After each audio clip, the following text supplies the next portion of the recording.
Bonjour à tous et bienvenue sur Cartail. Aujourd'hui on est là pour vous présenter un véhicule qui a été un tout petit chouïa modifié. Il s'agit d'une Fiat 500 Abarth.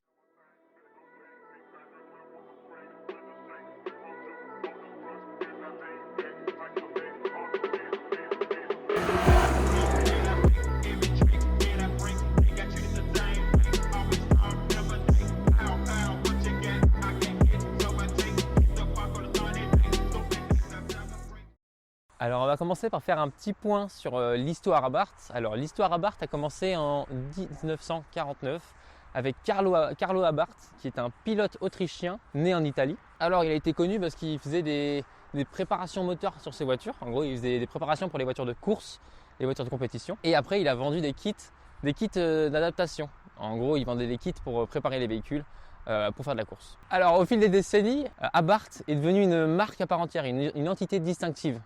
En gros, ils reprenaient des modèles Fiat pour en faire des versions sportives. Alors quand on a présenté la Fiat 500 Sport, du coup c'est une Fiat 500 Sport en mieux. Cette fois-ci, il y a vraiment du sport dedans. Aujourd'hui, Abarth est une entité distinctive qui appartient au groupe Stellantis. Alors Stellantis, qu'est-ce que c'est? Vous allez me dire, c'est PSA avec Fiat, enfin le groupe Fiat. Alors on se retrouve donc avec la Fiat 500 Abarth comme vous a dit Nathan. Donc on part sur les bases d'une Fiat 500. On y ajoute le logo Abarth juste ici. Quelques petites modifications faites par le propriétaire ici. Ensuite, là, on a un crochet pour faire du circuit. Voilà. Ensuite, sur les... Comment est-ce que je peux dire ça? Des courbes... Allez. Pour les freins, donc aussi modifiés, donc c'est des freins étriers 4 pistons. C'est des Brembo. Voilà. Donc, pour freiner bien plus fort.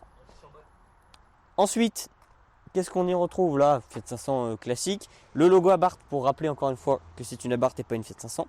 Ensuite, trappe à essence, hop. Si j'y arrive. Putain. Hop. Logo Abarth encore une fois qui nous rappelle que c'est pas une Fiat 500. Je vais faire un zoom dessus. Hein. Le petit stickers. Ensuite, on a un béquet ici pour encore une fois rappeler la sportivité du véhicule. Le logo Abarth. Un diffuseur S-Forza du coup. Et donc après, les lignes, on connaît Abarth, hein, c'est pas les mêmes que sur les Fiat 500. Donc on a le collecteur, le catalyseur, et après on a un tube jusqu'à la sortie. Les écopes esthétiques du coup. Voilà, et puis après on est bon. On peut donc désormais passer au moteur, c'est Nathan qui va vous le présenter. Alors pour le moteur, ça s'ouvre par là comme sur 92 000% des voitures. Alors nous sommes en présence d'un moteur qui a été un petit chouïa touché. Alors la seule motorisation c'est le 1,4 litre T-Jet qui se décline dans plusieurs puissances, qui va de 135 à 160. Alors ce moteur là c'est juste le même turbo, c'est une carte différente sur toutes les variations, toutes les puissances. Et à partir de 165 à 190, sans compris la 190, le turbo est changé et après c'est les cartes qui changent. Et sur la 190, le turbo est changé et l'admission est différente également. Alors sur ce modèle là, on était une 135 chevaux qui a été un petit peu modifié comme on l'a dit tout à l'heure, mais c'est pas grand chose, ça fait maintenant 170 chevaux.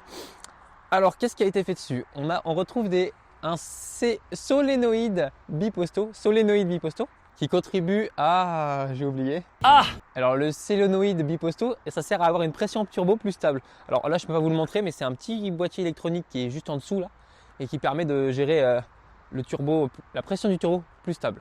Alors celle-là, comme je vous l'ai dit juste avant, elle dispose d'une carte graphiée parce qu'à la base c'est une 135 chevaux.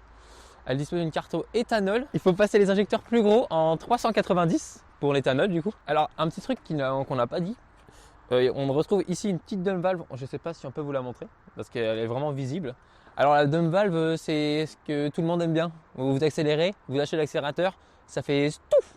Vous entendrez ça tout à l'heure, vous allez voir. Alors ensuite, pour la tenue de route, il y a des petites choses qui ont été effectuées sur le véhicule. On va repasser sur le côté. Alors, on est monté sur des 4 combinés filetés. Donc le combiné fileté, à quoi ça sert? Alors un combiné fileté, vous voyez vos amortisseurs d'origine, ils sont réglés.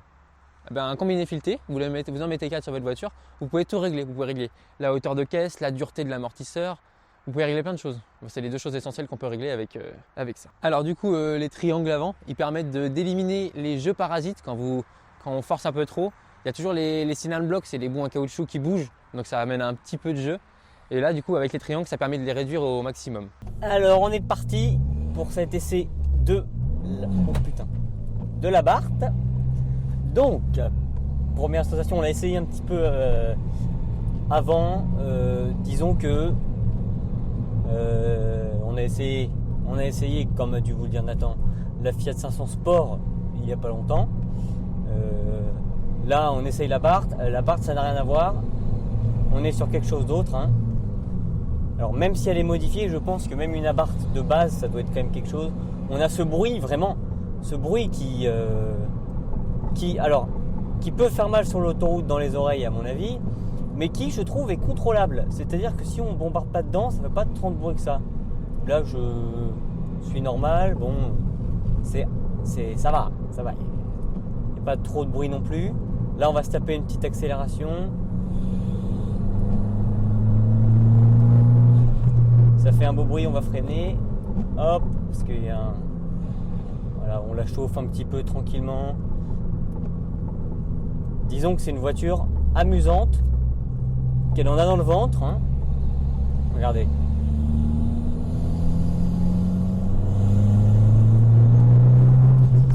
Oui, hein. Ah oui, elle en a dans le ventre. Hein. Et puis ce bruit là. Là, on va faire une petite accélération. Tu vas y aller là.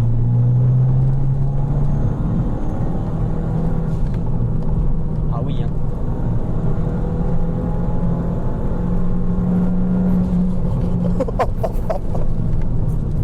Ah oui, hein. Ah oui, hein. Ah, je sais pas à combien j'étais, mais... Avec Vegamissile, vous êtes satellisé. Vous êtes dans un autre monde. Vous êtes sur une autre galaxie. Oh putain, on respecte les limitations de vitesse, évidemment. Attention. Ah non, c'est franchement sympathique. Hein. Ah, c'est franchement, on peut s'amuser avec. Cette voiture, donc, le propriétaire l'a faite pour faire du circuit, justement. Donc, il l'a faite vraiment pour s'amuser, c'est le but. Et on retrouve vraiment cet esprit... Oh là là là là là là. Et les freins, regardez, on freine. Ah, c'est sympa.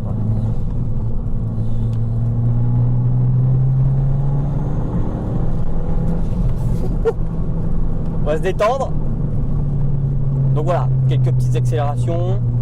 Pour la consommation, le propriétaire nous a dit, même si bon, évidemment, je pense que les gens qui achètent des Abarth, leur priorité, c'est pas la consommation, mais c'est quand même toujours bien de savoir.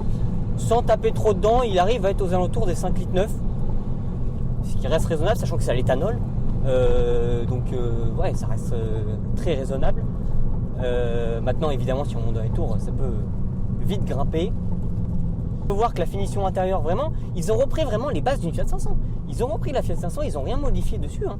Si vous allez sur l'essai de la Fiat 500 Sport qu'on a fait, c'est exactement le même intérieur. Ils ont repris tout pareil. Ils ont juste modifié un peu le moteur, un petit peu le design extérieur. Et puis voilà. Puis ça fait une voiture quand même très sympathique.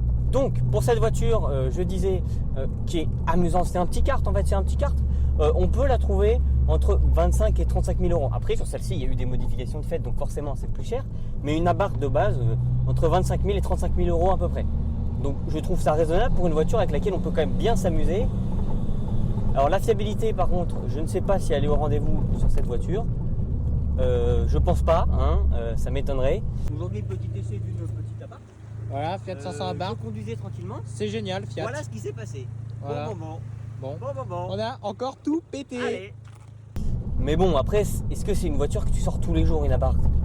Je sais pas. Normalement, ça doit être un peu agaçant d'avoir ce bruit comme ça.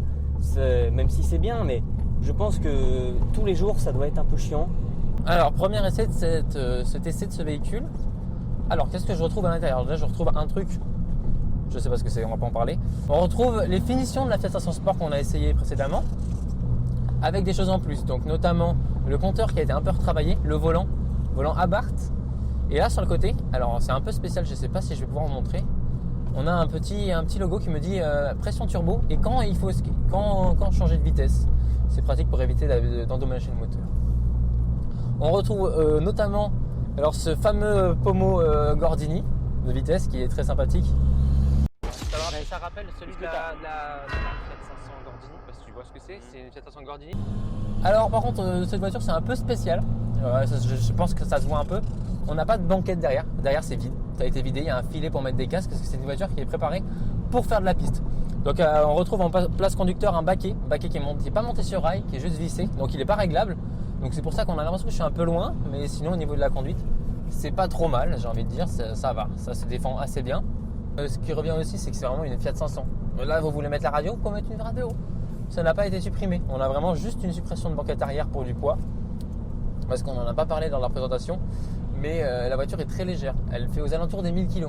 Mais pour 170 chevaux, ça commence à marcher fort. Et le turbo qu'on sent pousser à partir de 2500 tours, écoutez bien.